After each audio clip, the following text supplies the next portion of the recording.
Yo.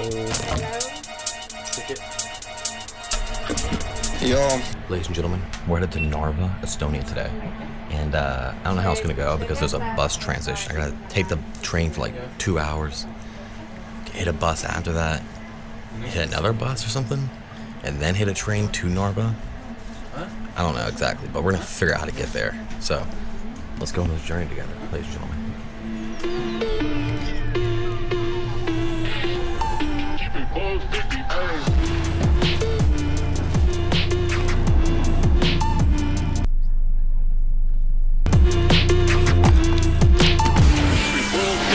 We're sitting in the second class area with the peasants.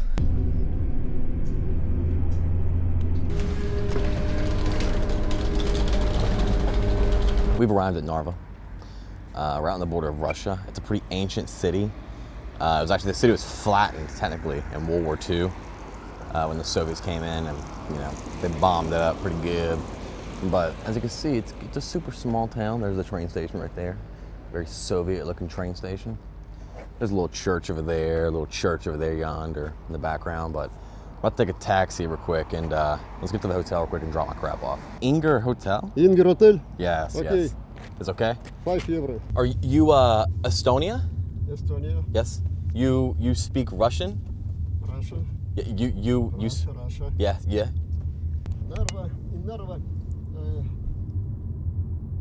50, oh no, 80, 85. It is. Oh wow. Peoples. Really? 85,000. Dang.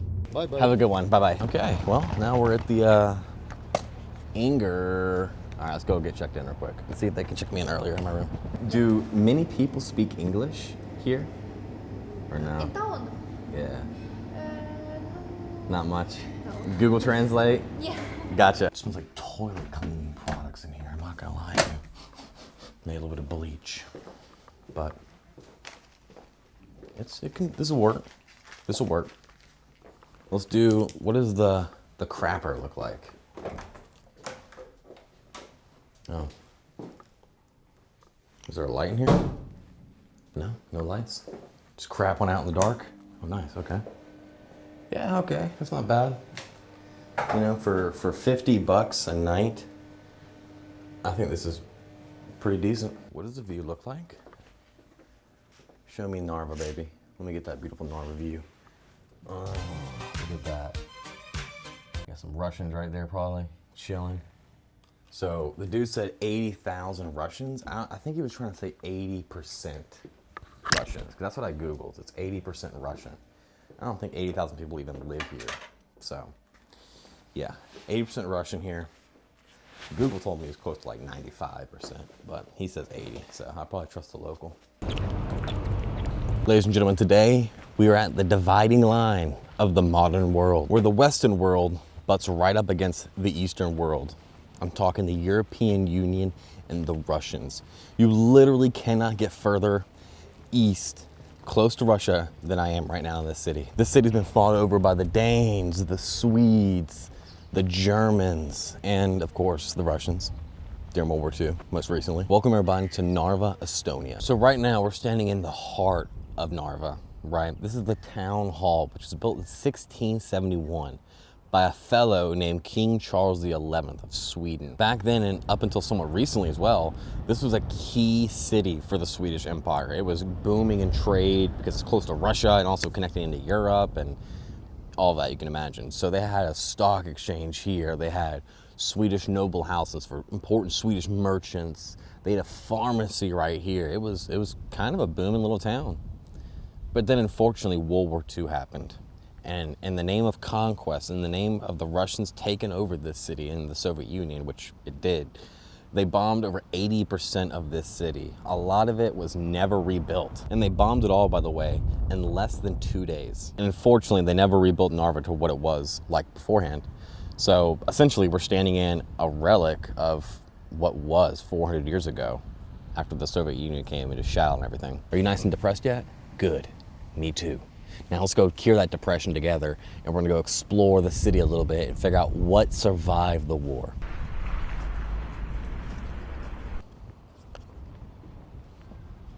something else kind of interesting, probably. I think so. That I saw this on Reddit, right? I don't use Reddit at all because it sucks, but saw this on Reddit. This is an apartment building, right? That right there, that giant, point at it, boom, that thing right there, that's a water tank. You know what's funny though about these little machines is in Western Europe, every time I come across these little coffee machines they're broken. They've been vandalized by some migrant, some dirty migrant. But here they actually work in the Eastern blocks. Look at the technology they got out here in Estonia. They got some serious technology. Nice technology. We got a nice little rundown tennis court. It's overgrown. I'd imagine some of my Soviet comrades would be going back and forth. I saw a protest in Tallinn yesterday, and they lumped the Americans and the Russians together in part of this Ukraine war. So I guess the Russians are now my new comrades. Shout out Russia. Let's go, baby. As you can see, the castle looks pretty big, pretty huge, pretty girthy, if I do say so myself. And this is just what it looked like. And I was telling y'all earlier, right? In 1944, the Russians came and bombed it up real good. Well, this is what happened. This is what it looked like back then. Or at least I'm assuming sections of it. I don't know if this is the castle or just pieces of the city, but it literally looks like Saving Private Ryan, like that final city that's just destroyed and they're fighting amongst the rubble. Nothing was safe, nothing was spared. Actually, I think that is a lie. I think a couple things were spared. I'm pretty sure some of the churches were, although this definitely doesn't look like Vladimir's church. Yeah, the ruins of it wasn't spared. So yeah, maybe nothing was spared. Maybe I'm just a dirty little liar and they bombed everything. Come on, Russia. What the fuck you doing, dog? Yeah, I can't, as being an American, I can't really point too much punking Russia too hard because I've seen a couple of videos of our initial invasion into Iraq and stuff 20 years ago. And what we did to that city, it's not like I did it, I was not even born, I'm pretty sure. But dude, it looked like literal hell on earth. Okay, let's enter the Narva castle, everybody. So ladies and gentlemen, we've arrived at the big daddy of the city, if you want to call it that. This fortress was built in the 1200s. Absolutely insane. This is the side of it. This is a side profile of it. And it's been fought over by pretty much every empire who has come through here, even the Russians. And if you look right here, ladies and gentlemen, you can see we're on the Russian border. That dude down there fishing, I don't know if you can see a little fella down there, but that's a Russian man fishing in his little Russian waters. And that, my friends, is Russia, Mother Russia. And to counter the Estonian defensive fortress that we have here, all nice and girthy and sexy, the Russians devised their counter to this, which is Ivangorod Fortress. It was built in 1492. They built these fortresses on the river to first of all, Estonia did theirs first, right? And then the Russians kind of followed suit as a direct counter to this giant fortress. But they kind of chose the rivers because this river is kind of a giant trade route between a bunch of other cities throughout. So they kind of wanted to control who has authority over said trade route. One side is Europe, which believes in freedom and maybe just shipping in a bunch of immigrants or something. And then the other side is Russia. And if I'm being honest here, the Narva side kind of looks kind of worn down Soviet, Cold War era buildings. And the Russian side, I don't know if you can see it too well, those apartments down over there, it kind of looks better. Honestly, it looks a little cleaner, nicer, just better. Do you speak English? Yes. Yes? A little. It's okay to and Yes. cook video? You can buy ticket here. Okay, perfect. Yeah, for sure. Thank you. One ticket costs 16. Ladies and gentlemen, we've gained access to the fortress. I told them I was an American. I'm actually a KGB agent. We've penetrated the no, this is not Ivangorod, the Herman. We've penetrated Herman Fortress. Look at these little pigeons. They're getting just torn up by this Ivangorod wind. Wow. Okay, we're now, looks like we're gonna go up this dungeon door. Oh yeah, dungeon. So these are just peak points into the other fortress. Oh, I hate walking on glass, but I'm gonna do it. Not a fan of that, won't ever do it again. Here is Ivangorod. Ivangorod. I'm gonna take off the glasses, stop being Mr. Secret Agent, and just show my eyeballs. Look at this room, huh? It looks like it's kind of taking some beatings and stuff. Below, you can kind of see it's kind of hurting. This one's real. First of all, let's just look at this guy right here. This is what they looked like. He's carrying like a war hammer. You know, I played Chivalry 2. I've used that weapon before. And you could honestly tell that this was a serious fortress back in its heyday. I would not have wanted to invade it. And now look, we were starting in the medieval area, right? And now we're kind of evolving, right? You got some cannons, cannonballs. I don't know what that thing is. It's like little, is this a hand cannon or something? Probably not. And then you got like the initial machine gun, you know? Whoa. This is where, oh look right here. This is where Shoddy's gonna get married. And then after the wedding, we go down here to the honeymoon section. Oh, hello. Okay, we're not gonna go down there because little girl coming up here. But I guess we'll go up there instead. Okay, this is the honeymoon section right here. This is where you go, have your boys posted up here, girls over there, segregation. We're going up, boys. You can't go down there. Dude, don't tell me what to do. Wow. These are old coins that they used from Narva society. This is a ink presser thingamajig, the Narva stamp of approval. Some more schmeckles. Narva, Lena, Alkadonknik. This is like a seaman and his musical instrument there. Then you got like the Narva Boy Scouts right here. Interesting, there he is right there in the flesh.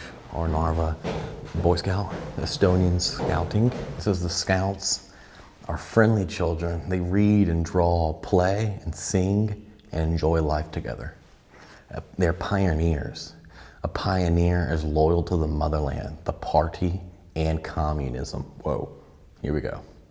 A pioneer prepares to become a Komsomol member. I'm not too versed in communism and Soviet communism, but I know that like this kind of stuff was like a really big deal of like, you know, unification, big loyalty honor systems, like pretty much like a Boy Scout kind of thing, like, and then way more than that. But I know that like every time I see Soviet posters, I always see like Boy Scouts and stuff, like saluting and all that kind of stuff. So, you know, I don't know too much about it, but that's kind of what that was. So ladies and gentlemen, I am now officially an Estonian Boy Scout.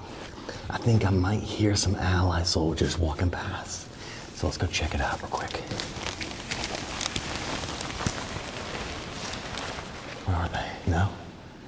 No, it's just me and the Herman Tower. Okay, let's put my shoes back on. I'm so tired of climbing upwards. Look at that. So this is what I was talking about with like, you know, as being like Boy Scouts are like proud of communism and they're like a symbology of the future generations protecting and pioneering further communism agendas and just protecting communism ideas. This is kind of what I was talking about a little bit. Like you see all the kids and stuff and, you know, the hammer and sickle right there. And if I'm being honest, I'm gonna be honest here, y'all, because I'm gonna be honest on this channel, nothing but it. You take Americans today, which are, I'm not talking necessarily like normal Americans, I'm talking about like far left, right? Far left Americans who are just really, really extremely liberal. They're weak. They're usually like wimpy and just like colored hair. But then you look at these kinds, right? Those kids, they're strong. They're athletic, they're working out, you know what I mean? They're like proud of their country. It's just like, what is that? I mean, aren't they both left, right? So how is it like one is super strong, fit, and then ours essentially look like this dude right here, green colored beard and like gauge in his ear holes, and it's like, you know, I never understood that. And this is peppered Russian vodka. Nice. Putinka. And then here we are, ladies and gentlemen. We're at the tippy top of the tower. Right here, this was like 1940s. I would be like an Estonian dude, an Estonian Boy Scout, and you'd be sniping people from this position. I'm not even exaggerating. You'd be at war right now in 1940s with the Russians. And you can see right now, we're looking into Russia. That is Russia over there, huh?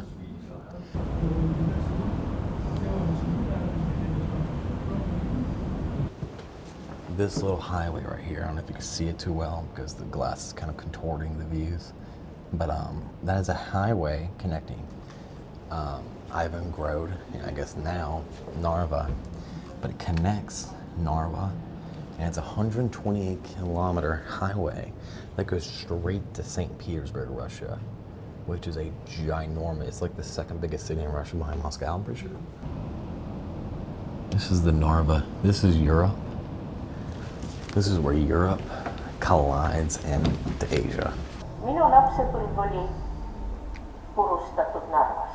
Tema käis mööda neid varemeid ja otsis lapsi. Well, ladies and gentlemen, there you have it. Herman Fortress. What an experience that was, huh? We saw into Russia. Here's that big beefy cannon peeking into Russia again. I'm just checking out this nice trade route river here, looking into Russia. These two countries had a giant chub over who could claim it. And politics aside, you know, like I said earlier, I'm just a dude with a camera. But I kind of like Russia. I want to go explore it. I want to get to know the people. I want to make some Russian friends. I play Counter-Strike a lot, so I've already played against a bunch of Russians and stuff and played with them. So they're just like us. They just speak a different language. And, you know, as they say, governments are governments, but people are people. I think that's fine, fitting words. You're in a first-person point of view right now. Let's say goodbye to Ivangorod. I'm gonna take you now. We're gonna go up here to this church. I don't know whether you can see it or not. It's called Alexander's Church. Let's rent this Soviet scooter though, so we can scoot over there. You know what we're gonna do, boys? For the music preference, I'm just feeling like this might be a Minecraft kind of vibe. Ride started. Look at this little bad boy. This one's got some ferocity to it, huh? Woo! Extremely. What are these people looking at? Let's go check it out while we're on this bicycle, huh? We have arrived at this lion statue. History, what's going on? No idea. Let's proceed onwards here. So this is called Alexander's Church. It was built in the 1800s, and it's kind of more of a Protestant kind of vibe, right? It was built under the Russian rule. As you can see, these like Protestant style churches are very different than the Russian Orthodox style, which you'll see a little bit of another one here in a moment here. But this is one of the few buildings that actually survived the war. We've arrived at like an abandoned house that's blowing up or something. This one burnt down right here. I don't know if I can see that well or not, but that thing is straight crisped. What's going on here on the left side of it? You got like some wallpapers falling off. It's just the internal brick exposed at this point. Bunch of just junk laying around here. Bunch of hunk of junk. We can see if we can we go in the other building? Anybody home? Whoa. Is this even safe? Like, is this gonna just fall and kill me? I mean, look at that. The bricks that's barely holding it up. Dude, I don't wanna be in here. I'm gonna get squished. Go. Go, go, go. We need a little scooter, baby. Come on. Ride.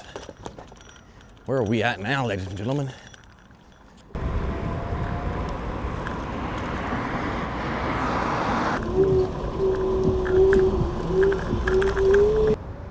Look at these little apartment buildings, y'all. This is like, on one side, on the left, it's like, kind of like a nice, clean Soviet look, right? Maybe.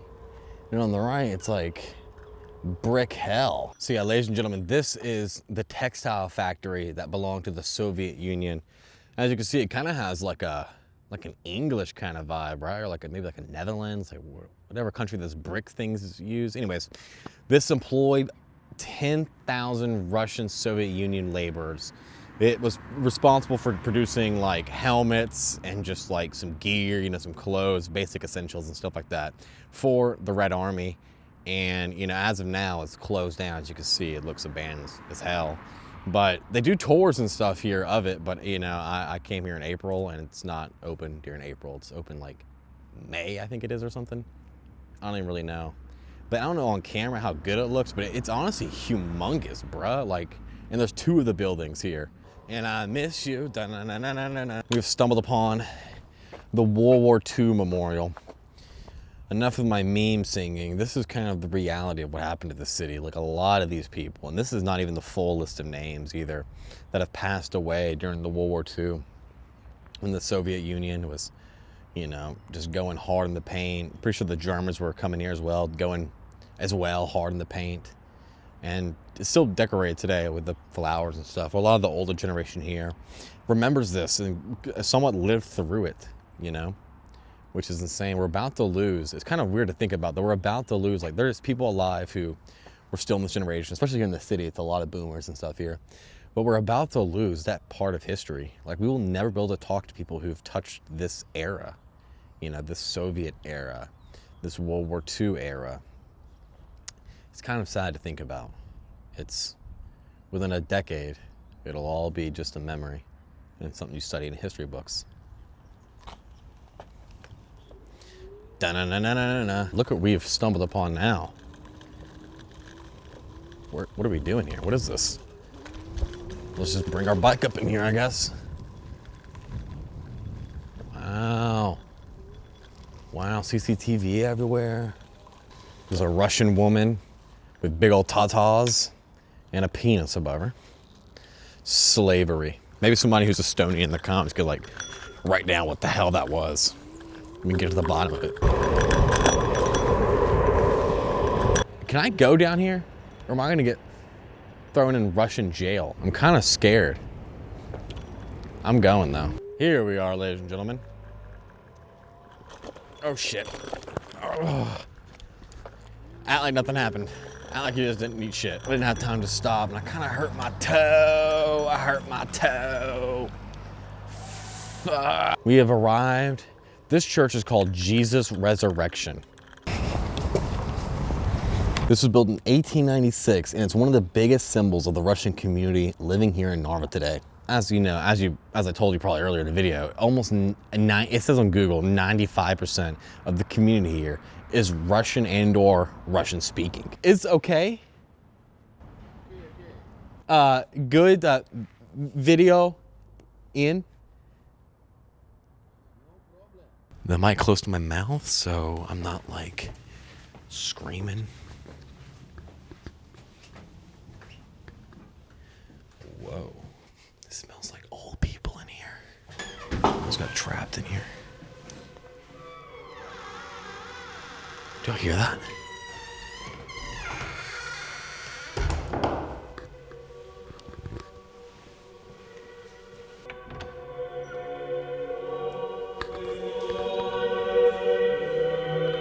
Hello, is it okay?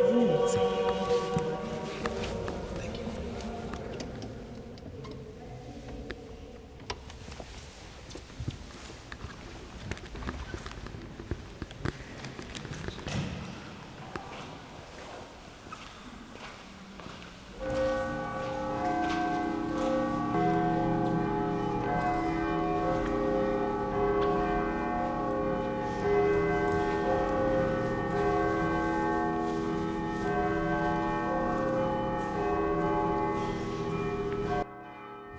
Ladies and gentlemen, I didn't even know how to react. I heard like Ave Maria's going on inside, and that was just like I felt like I didn't belong. And look at the every Russian Orthodox church, they always have these giant onion domes on it. Boom, there's an onion. Boom, there's an onion up there, big onion. Yeah. Anyways, just seeing that Russian Orthodox church though, I mean, wow, that is so, they take their faith so seriously. It is cold as hell. Oh my God, it got freezing out of nowhere.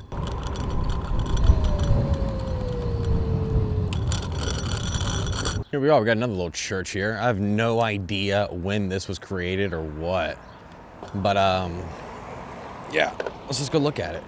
Like, yeah, this is like a super looking, like, honestly, it gets me like an Asian look, honestly.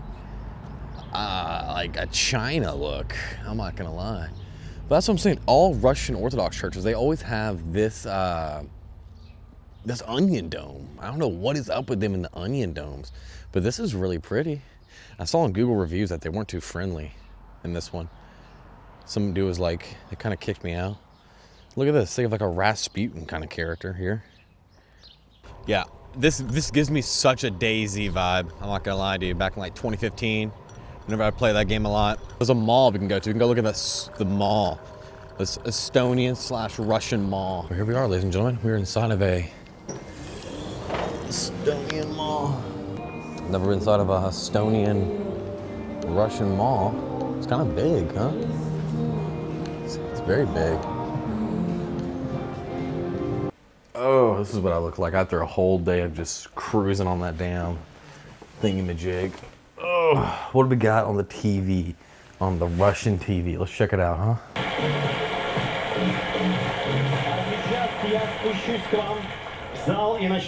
Well, ladies and gentlemen, that appears to be all for today. I'm exhausted. I'm passing out right now to this Russian Jack Sparrow guy or something. So, hope you enjoyed the video. Thanks for watching. I love you. See you in the next one.